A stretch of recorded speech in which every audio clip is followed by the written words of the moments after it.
The trauma bay lights flickered as the doors burst open. Blood, chaos, silence.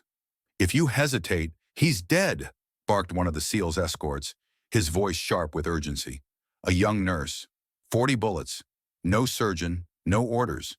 Just a choice between standing by or saving a life.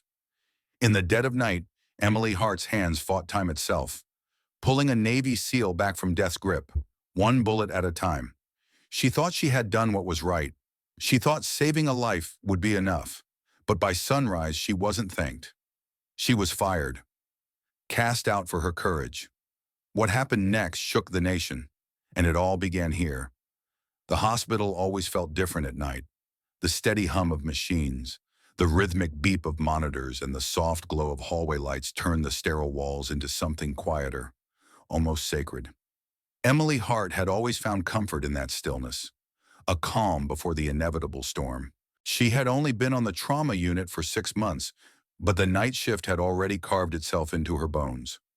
At 23, Emily was younger than most of her colleagues. Her brown hair, usually tied back in a practical bun, now had loose strands falling across her tired eyes. But beneath that fatigue was something stronger, the quiet resolve of someone who had grown up knowing what duty meant. Emily's grandfather, a decorated World War II veteran, had raised her on stories of courage. Not the kind splashed across headlines, but the quiet moments of decency. A soldier sharing his last rations, a medic staying behind under fire to tend to the wounded. From him, Emily learned early. You don't wait for permission to do what's right. That belief had carried her through nursing school, through nights of exhaustion, and now through the doors of St. Raymond's Medical Center, where she tried, shift after shift, to live up to that legacy. On that night, the night everything changed and the shift had started like any other. The usual rhythm, patients with broken bones, heart attacks, a few overdoses. Emily worked with her usual focus, offering reassurance with a touch, working faster than her frame suggested she could. But beneath that calm, she sensed something, the kind of unease that nurses come to trust. The air felt too still. The lights seemed to flicker just a little longer between blinks. And then it came. The trauma pager blared its shrill cry across the unit. Code red, critical trauma, unidentified male, multiple GSWs, ETA, 4 minutes. Emily exchanged glances with the charge nurse. Without a word, the team sprang into motion. Gloves snapped on. Carts rolled. The trauma bay, quiet moments before, transformed into a battlefield preparation zone. Emily moved by instinct, setting out gauze, suction, clamps. But even as she worked, something about the call gnawed at her. Multiple gunshot wounds. Unidentified male. No ambulance? What was coming through those doors? The answer came with the screech of tires. Not an ambulance, but a blacked-out government SUV careened into the ambulance bay. Doors flew open, and 2 men in tactical gear emerged, hauling between them what looked at first like dead weight. But no, it was a man, massive, his uniform torn, body soaked in blood. His head lolled, and for a moment Emily thought he was gone already. The taller of the 2 soldiers barked as they stormed in. "We need a surgeon now!" But no surgeon came running. A pile-up across town had stranded the on-call trauma surgeon. The room froze. Nurses, orderlies, all looked for someone to speak, someone to act. But in that instant, there was only Emily. She stepped forward, her voice steadier than she felt. "What happened?" "Ambush," the soldier growled, his face pale with strain. 40 rounds. He's our asset. He dies. Washington answers for it." Emily's pulse raced. 40 bullets. 40. The man's chest barely rose. His pulse fluttered like a trapped bird beneath her fingers. She scanned the room. The wide-eyed team, the useless policies, the empty doorway where the surgeon should have been. And then the voice that sealed her decision. "If you hesitate, he's dead." Emily's training screamed at her about protocols, legality, liability. But her heart heard only one thing. A man was dying, and no one else would save him. "Prep for field surgery," she ordered, voice sharper than she'd ever heard it. "Suction, clamps, irrigation. We're going in." "Emily, you're not cleared," the charge nurse gasped. If we wait, he dies. The room hesitated and then, like a machine catching gear, sprang to life. The seal was hoisted onto the table. Emily's hands didn't tremble as she cut through blood-soaked tactical fabric. Beneath, the damage was staggering. Entry wounds, exit wounds, shredded muscle, pulsing blood vessels, crying for help. She started with the worst. A slug buried deep in his shoulder, dangerously close to an artery. Suction, irrigate, extract, clamp, pack, move on. Around her, the team fell into step. A junior doctor handled suction. A tech handed her clamps without needing to be asked. The trauma bay became a makeshift OR, and Emily, young, untested in this, led them like she was born to. Minutes blurred. The room filled with the wet sound of suction, the clatter of instruments, the beeping of monitors. He coded once, twice. She shocked him back both times, the paddles heavy in her hands. 3 bullets out, then 5, then 12. Each one a small victory. Her scrubs were soaked, her face streaked with sweat and blood, but her focus never wavered. 40 minutes passed, the tray beside her filled with metal, bullets that no longer tore at the man's flesh. His chest rose and fell now, steady, strong.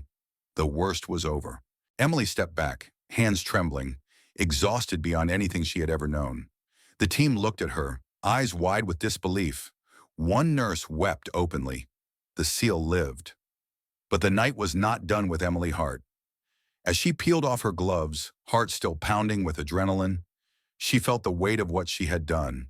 No orders, no clearance, just the choice that saved a life. And soon she would learn the cost. The storm had passed, so Emily thought.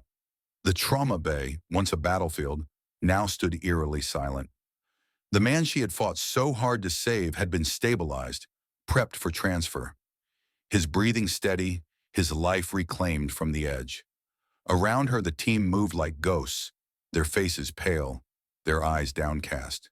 No cheers, no pats on the back, just silence. Emily peeled off her gloves, the dried blood pulling at her skin. Her arms trembled, not from fear, but from the sheer weight of what she'd just done. She had crossed a line, she knew it. But what line mattered more? The one written in a rulebook, or the one drawn in the sand between life and death? She caught her breath in the locker room, staring at her reflection.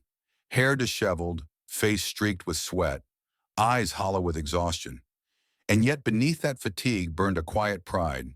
She had done what no one else dared. She had acted. But the moment was short-lived.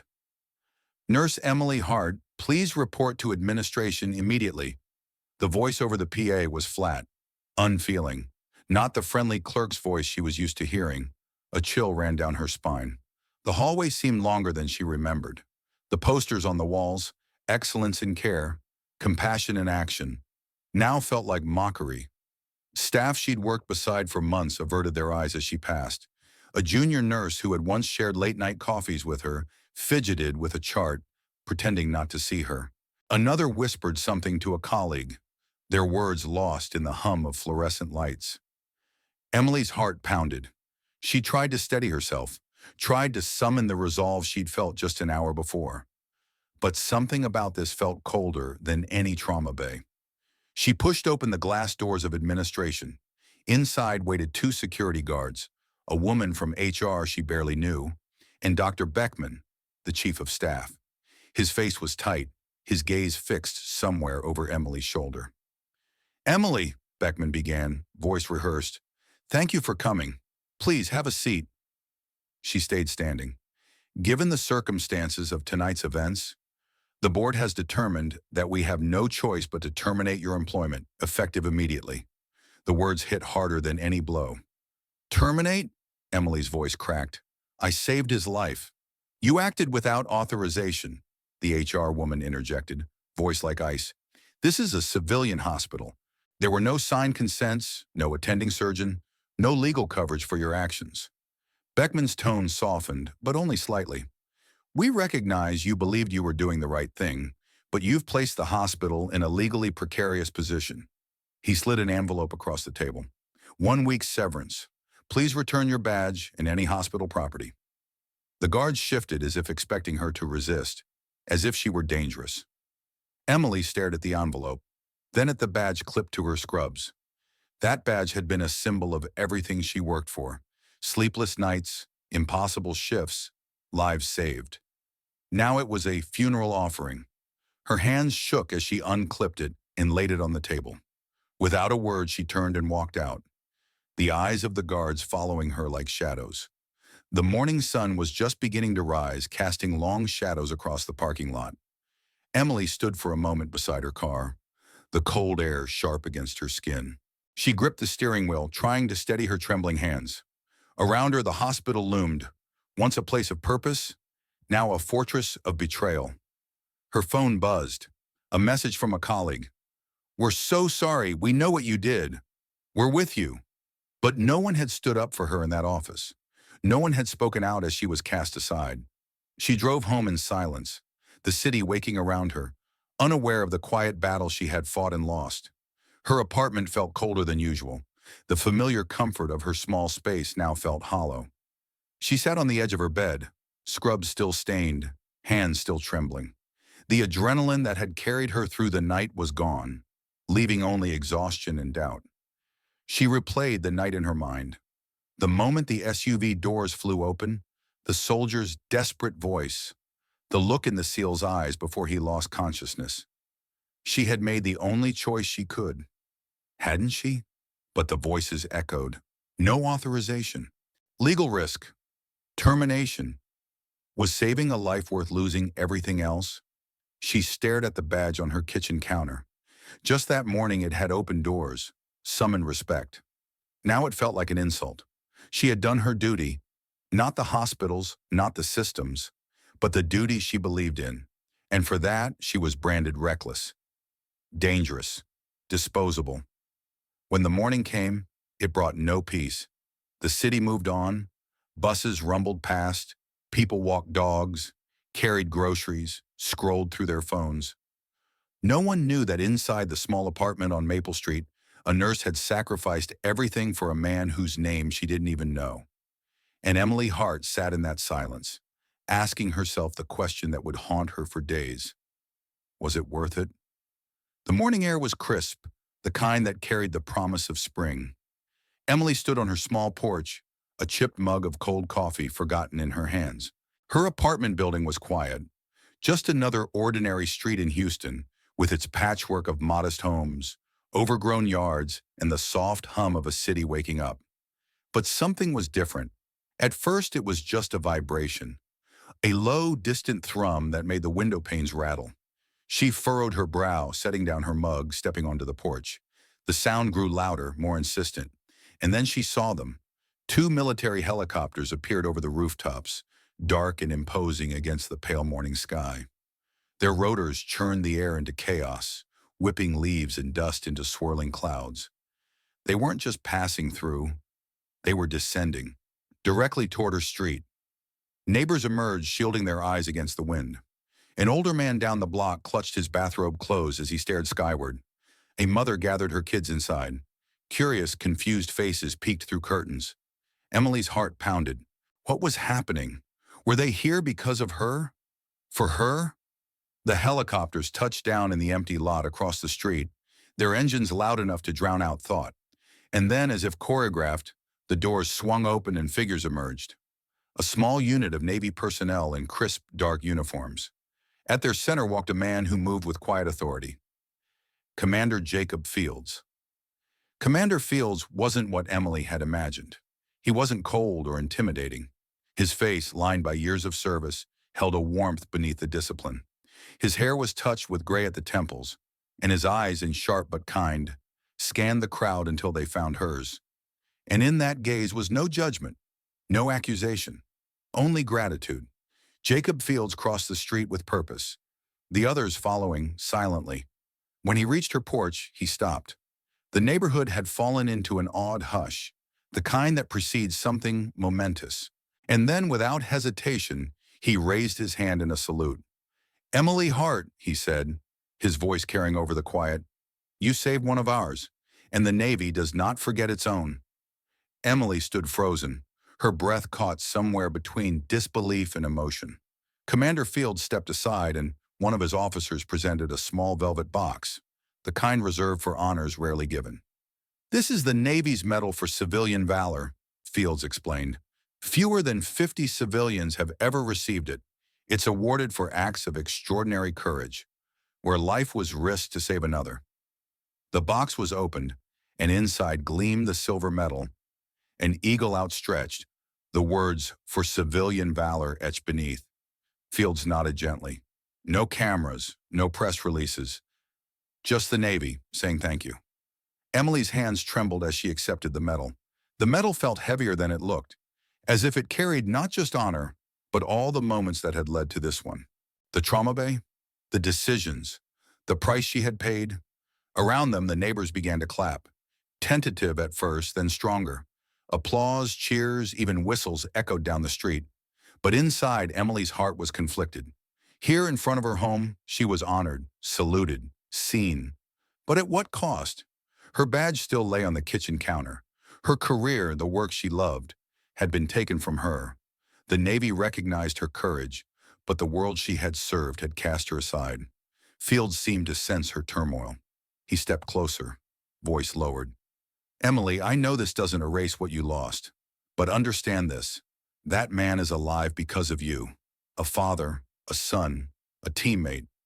We couldn't let that go unspoken." For the first time in days, Emily felt tears rise. Not from shame, not from exhaustion, but from the release of knowing that someone, somewhere understood. The Navy officers saluted once more. Commander Fields offered his hand, a firm, respectful grasp. "You stood alone when it mattered. That's what defines heroism."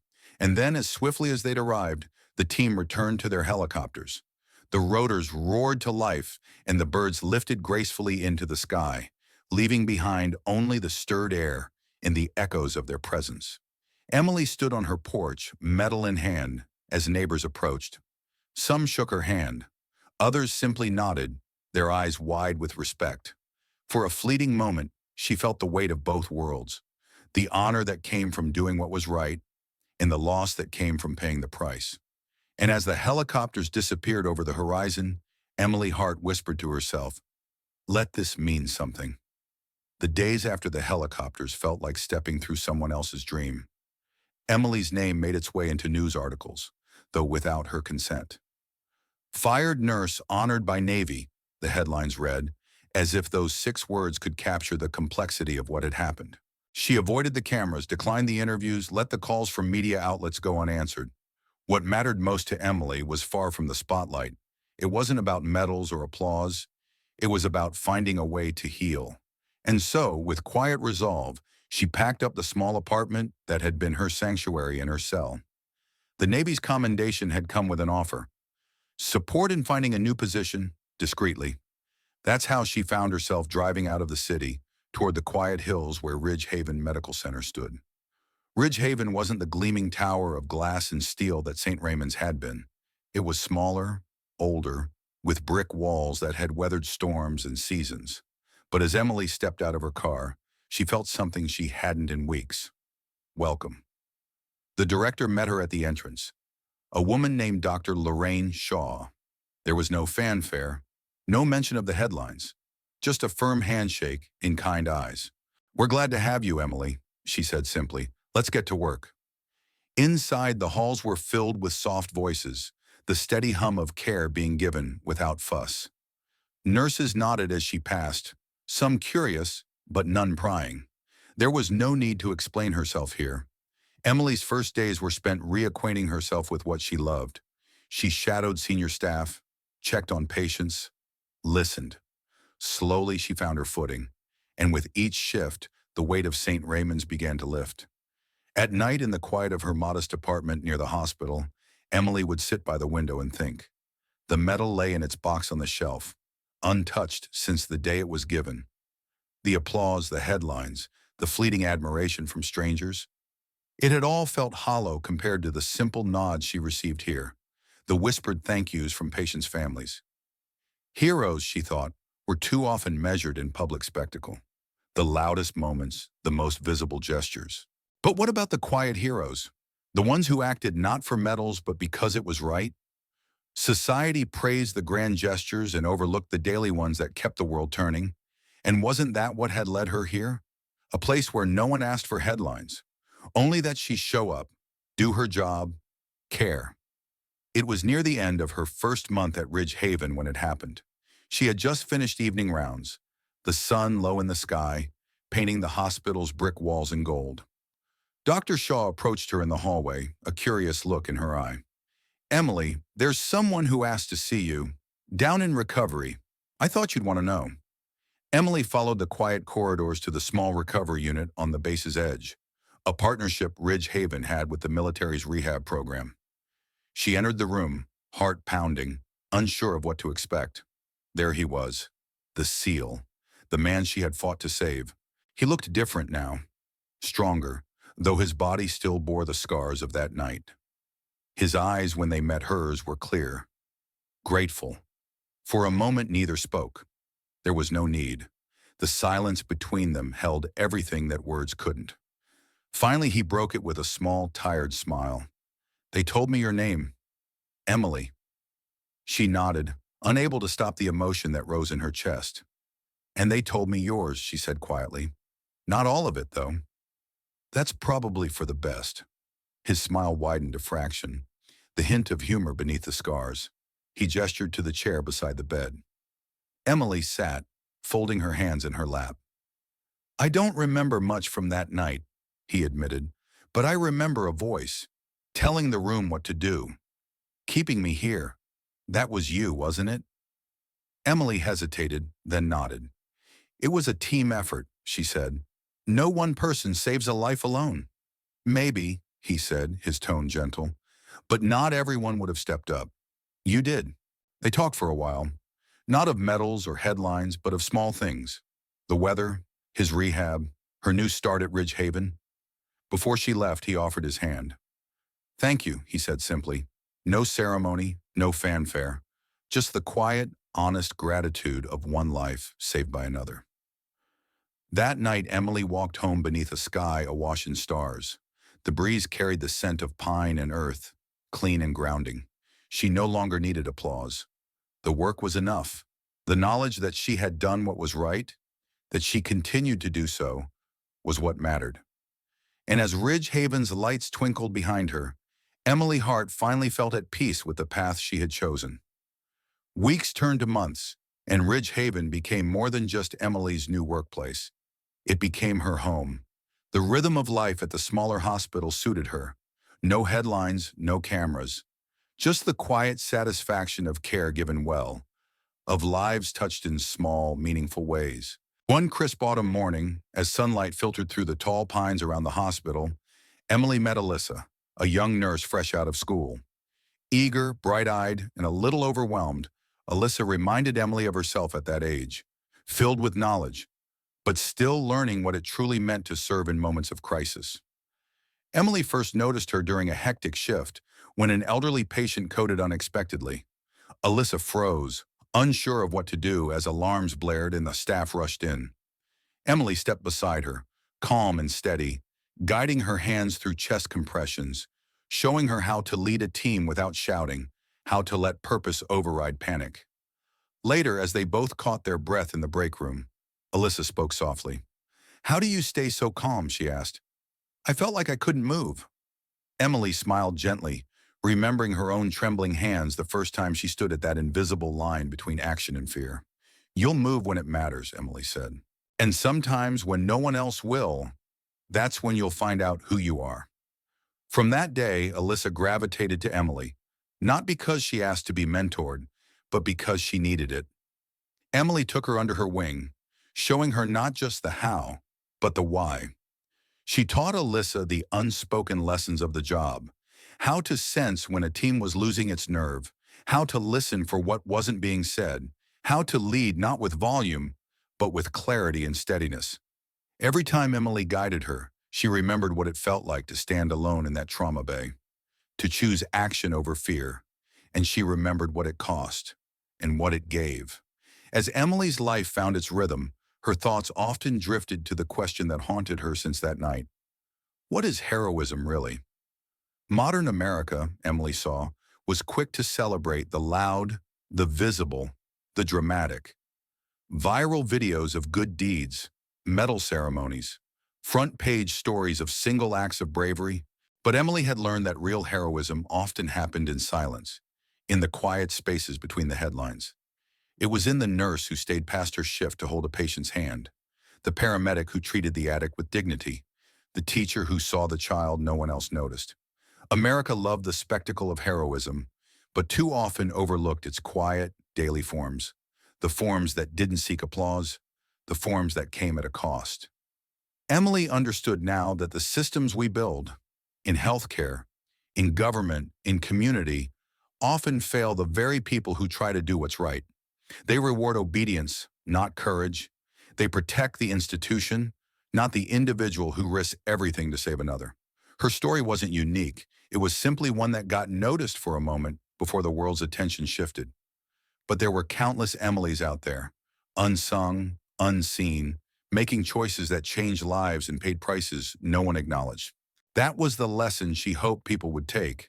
Not that she was special, but that every community had its quiet heroes, and they deserved to be seen. One evening, as Emily walked the corridors of Ridge Haven, she found herself outside the military recovery unit. She paused. The door to one of the rooms was ajar. Inside, the man whose life she had saved was sitting by the window, watching the twilight. Their eyes met. Emily. It was the first time he'd said her name. His voice was stronger now, but the gratitude in it was the same. She entered, sat beside him, and for a long time they said nothing. There was no need. Finally, he spoke. "They told me what you did. I'm alive because of you." "It wasn't just me," Emily said quietly, "but it started with you." His gaze was steady. "Thank you."